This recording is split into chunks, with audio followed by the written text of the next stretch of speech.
একদিন আমাদেরকে মাটিতে চলে যেতে হবে, আমাদের কোনো অস্তিত্ব থাকবে না। হাল আতা আলাল ইনসান হিনুম মিনাদ দাহর, তোমরা কি কখনো কল্পনা করো না, তোমরা কি কখনো ভাবো না, তোমরা কি এক সময় কোনো অস্তিত্ব তোমার ছিল না? আজকে আব্দুর রহিম, তুমি ক্ষমতা পেয়েছো, বড়াই করো, তোমার একটা সময় তোমার আব্দুর রহিম নামে কেউ চিনতো না, এলাকায় তোমার নাম ধাম ছিল না, তোমার 10টা বিল্ডিং ছিল না, তোমার পরিচয় ছিল না, তোমার সবকিছু আল্লাহ কেন্দ্রিক ছিল। ওই দিন তোমার কেউ পরিচয় জানতো না, ঠিক কিনা বলেন? এই জন্য রাব্বুল আলামিন বললেন হাল আতা আলাল ইনসান, মানুষকে এই কথাকে পরিকল্পনা করে না, ভাবে না। হিনুম মিনাদ দাহর, যখন সে কিচ্ছু ছিল না। এগুলো আমাদের ভাবার দরকার আছে না নাই? ভাবতে বলছেন কে? সবাই বলেন না, কে বলছেন?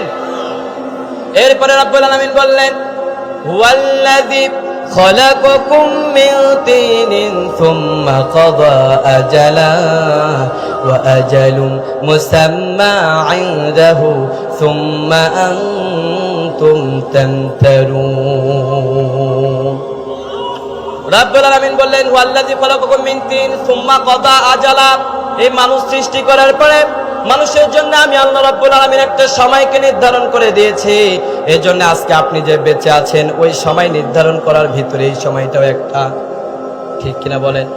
ওয়া আজালু মুসাম্মা ইনদাহ, এবং আরো একটা পরিকল্পনা, আরো একটা সময় আল্লাহর কাছে নির্ধারণ আছে, এবং ওই সময় সম্পর্কে শুধু আল্লাহ জানেন, মানুষ এই সম্পর্কে কোনো জ্ঞান রাখে না, ঠিক কিনা?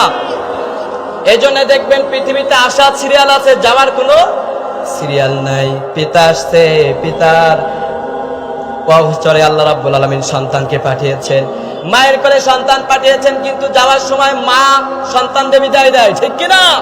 সন্তান মাকে বিদায় দেয়, আসার একটা সিরিয়াল আছে, যাওয়ার কোনো সিরিয়াল নাই, চলে যেতে হবে।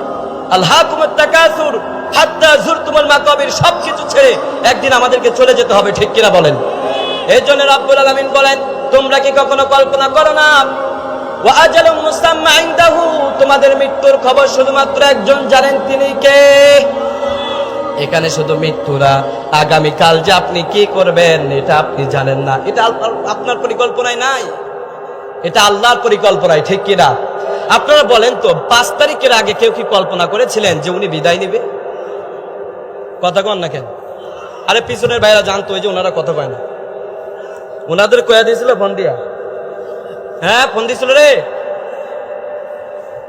এটা কার পরিকল্পনা? সুবহানাল্লাহ কোন না?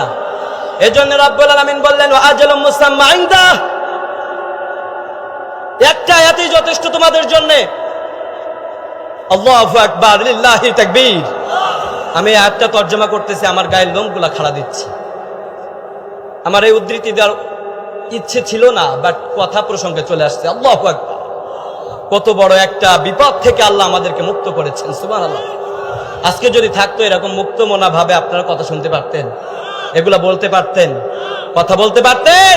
সুযোগ করে দিয়েছে কে? প্রশংসা কার? হৃদয় খুলে আল্লাহ প্রশংসা করেন, বলেন আল্লাহু আকবার, বলেন আলহামদুলিল্লাহ, লিল্লাহি তাকবীর। এজন্য প্রশংসাটা হবে কার? রাব্বুল আলামিন বললেন সুম্মা কাদা আজালা, পরিকল্পনা আমার, একটা সময় দিয়েছিলাম, ছাড় দিয়েছিলাম, দেখেছিলাম ওরা সময় মতো ফিরে আসে কিনা, হক পথে ফিরে আসে কিনা। কিন্তু ওরা যে জালিমের গোষ্ঠী, ওরা ফিরে আসে না। ওরা একবার অবাধ্য হলে ওদের হৃদয়ের ভিতরে আমি আল্লাহ মোহর মেরে দিই, ঠিক কিনা বলেন? এই জন্য হৃদয়ের ভিতরে মোহর থাকলে ওইগুলার কাজ হয় না, ঠিক কিনা? এই জন্য রাব্বুল আলামিন বললেন হতাশ হওয়ার কিচ্ছু নাই, পরিকল্পনা কার? এবার রাব্বুল আলামিন বললেন বান্দারে, এই পৃথিবীতে তোমাদের সবার জন্য একটা শিক্ষা হচ্ছে, মনে রাখো, ওয়া আজালুম মুসাম্মা ইনদাহু সুম্মা আনতুম তানতারুন। আমি আল্লাহর কাছে যে একটা পরিকল্পনা আছে, আমি আল্লাহর কাছে যে একটা বন্ধ ব্যবস্থা আছে, এটার প্রতি আমাদের সকলের বিশ্বাস আছে না নাই? সবাই বলেন না কেন? এই জন্য রাব্বুল আলামিন বললেন ওয়ালাকাদ বাআসনা ফি কুল্লি উম্মাতির রাসূলা আন ইয়াবুদুল্লাহা ওয়াজতানিবুত তাগুত। রাব্বুল আলামিন বললেন লাকাদ বাআসনা ফি কুল্লি উম্মাতির রাসূল। ও আমার গোলামরা, আগেই তোমরা ওই আয়াতের একটু উদ্ধৃতি আমি আপনাদেরকে শোনাচ্ছি। বলুন তো, আল্লাহ রাব্বুল আলামিন প্রথমে আমাদেরকে একজন পুরুষ একজন মহিলা থেকে সৃষ্টি করলেন। আবার রাব্বুল আলামিন বললেন তাকওয়ার মানদণ্ডের ভিত্তিতে তোমাদেরকে শ্রেষ্ঠত্ব প্রমাণ করা হবে। আবার আল্লাহ বললেন তোমাদেরকে পৃথিবীতে একটা সময়ের জন্য পাঠালাম, আবার একটা সময় একটা নির্ধারণ আছে যেটা শুধুমাত্র আমি আল্লাহ জানি। এই একটু সময়ের ভিতরে তোমাদের হায়াত দেওয়া হয়েছে। এখন এই হায়াতের ভিতরে তোমরা যদি সঠিক পথে না চলো তাহলে জাহান্নামে যেতে হবে। যেতে হবে কিনা? ফিনারি জাহান্নামা খালিদিন, জাহান্নামের ভিতরে আমাদেরকে থাকতে হবে, ঠিক কিনা বলেন? কোনো সন্দেহ আছে? আমরা বললাম আল্লাহ আপনি তো আমাদেরকে জানালেন, আমাদেরকে আপনি সৃষ্টি করলেন, আবার আমাদের একটা সময় নির্ধারণ করে দিলেন। ও আল্লাহ, তাহলে আমরা এই সংকীর্ণ সময়ে কিভাবে চলবো? আল্লাহ রাব্বুল আলামিন আমাদেরকে জানালেন, ওয়ালাকাদ বাআসনা ফি কুল্লি উম্মাতির রাসূল আন ইয়াবুদুল্লাহ ওয়াজতানিবুত তাগুত। সুবহানাল্লাহ বলেন। আল্লাহ রাব্বুল আলামিন বললেন, ও আমার গোলামরা শুনে রাখো, এই পৃথিবীতে যুগে যুগে ক্ষণে ক্ষণে তোমাদের মতো মানুষরা যেন পথভ্রষ্ট না হয়ে যায়, যার কারণে প্রত্যেকটা জাতির উপরে প্রয়োজন অনুসারে প্রয়োজন অনুপাতে যখনই দরকার হয়েছে ওই জামানার প্রতি আমি একজন বার্তাবাহক রাসূল নবী প্রেরণ করেছি। যিনি নবী এবং রাসূল প্রেরণ করেছেন, মুসলমানরা ইমানের বলিয়ানে বলিষ্ঠ হয়ে সুউচ্চ আওয়াজে বলেন না তিনি কে? আমরা যেন পথভ্রষ্ট হয়ে না যাই, আমরা যেন দিন থেকে সরে না যাই, এর জন্য রব্বুল আলামিন প্রত্যেকটা জামানায় একজন করে রাসূল প্রেরণ করেছেন। সুবহানাল্লাহ বলেন। আর প্রত্যেকটা নবীর দাওয়াতের মানদণ্ডের ভিত্তি ছিল দুইটা। ওই যে প্রথমে বলেছিলাম আনি আবুদুল্লাহ ওয়াজতানিবুত তাগুত, এক নম্বরে আল্লাহর প্রতি ঈমান আনো, দুই নম্বরে তাগুতের সাথে সম্পর্ক ছিন্ন করো।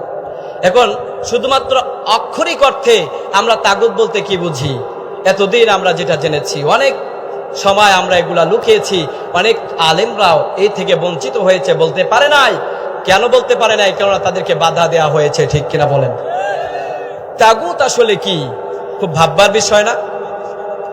কেন ভাববার বিষয়? আমি আপনাদেরকে যদি বলি, এই পৃথিবীতে যত নবীকে পাঠিয়েছেন সব নবীরাই বলেছেন আনি আবুদুল্লাহ ওয়াজতানিবুত তাগুত। সব নবীদের দাওয়াত যেহেতু দুইটা বিষয়ের উপরে ছিল, তাহলে নিশ্চয়ই এটা প্রত্যেক জামানায় এই তাগুতটা ছিল, ঠিক কিনা? তার মানে সাইয়েদিনা নূহ আলাইহিস সালাতু ওয়াস সালামের জামানায় তাগুত ছিল নাকি ছিল না? কথা বলেন না কেন? আমাদের জামানায় তাগুত আছে না নাই? বর্তমান সময়েও আছে না নাই? ওরা সময়ের অপেক্ষায় আছে, যখন এই সুযোগ পাবে ওরা ওই ফেরাউনের মতো আবার রূপ ধারণ করতে দ্বিধাবোধ করবে না, ঠিক কিনা বলেন? তাগুত সম্পর্কের জন্য জানা খুব জরুরি, ঠিক কিনা? ক্যান্সারের যেমন অ্যান্সার নাই, কোন মানুষ যদি তাগুতের প্রতি আসক্ত হয়ে যায় ওর জাহান্নাম ছাড়া অন্য কোনো অ্যান্সার থাকে না, ঠিক কিনা? এই জন্য জাহান্নাম থেকে বাঁচতে হলে তাগুতের পরিচয় জানার দরকার আছে না নাই? আপনারা জানতে রাজি আছেননি? ওঠা বসা করা যাবে ইনশাআল্লাহ বলেন? আজকের মাহফিলে ধৈর্য ধরে বসেন, ইনশাআল্লাহ তাআলা এমন সবক দিব যতদিন আল্লাহ হায়াতে তয়্যিবা দান করে কখনো তাগুতের কাছে যাবেন না ইনশাআল্লাহ। তাগুতের পরিচয় না জানলে যুগে যুগে নবীরা যাদের ধ্বংসপ্রাপ্ত জাতিরা এই পৃথিবীতে ধ্বংস হয়েছিল, ওদের মতো আপনার ধ্বংস হতে দেরি হবে না, ঠিক কিনা বলেন?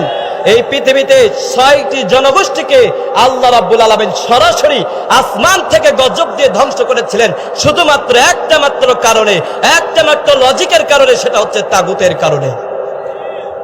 আপনি যদি তাগুতের সাথে সম্পর্ক ছিন্ন না করেন, গজব যদি আসমান থেকে না আসে, কবরে যাওয়ার পরেই তো আপনার গজব শুরু হয়ে যাবে। দুনিয়াতে মাপ পেয়ে যাবেন, টাকা থাকলেই মাপ পেয়ে যেতে পারেন, কিন্তু কবরে মাপ দেওয়া যাবে না। কবরে ক্ষমতা চলে কার? বিচার চলে কার?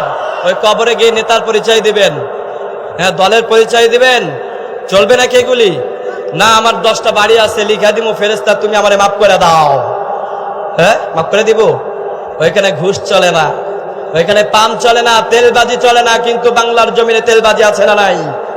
জোরে বলেন না কেন আছে না নাই?